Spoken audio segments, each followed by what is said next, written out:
ডিমের ঝোল করছো, তাহলে আজকে একটু অন্যভাবে করো। আজকে তাহলে ওই ডিম পোচ কারিটা বানিয়ে দাও। আচ্ছা ঠিক আছে।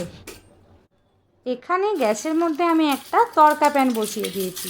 এবার তাতে দিচ্ছি সর্ষের তেল, তারপর একটা একটা করে ডিম ভেঙে ওপর থেকে দিয়ে দিচ্ছি সামান্য পরিমাণে নুন আর সামান্য পেঁয়াজ কুচো। তারপর উল্টে দিয়ে এইভাবে দুপিঠ ভেজে নিয়ে নামিয়ে রাখতে হবে। এইভাবেই আমি একটা একটা করে পোচ করে নিতে হবে।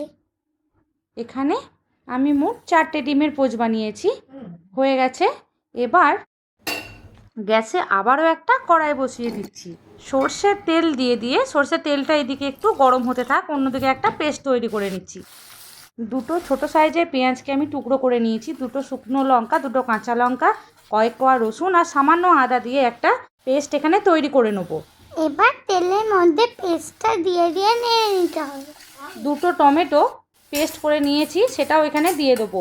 এরপর বেশি কিছু মশলা, হাফ চামচ ধনে গুঁড়ো, হাফ চামচ জিরে গুঁড়ো, পরিমাণ মতো নুন, হলুদও হাফ চামচ দিচ্ছি, কাশ্মীরি লঙ্কার গুঁড়ো।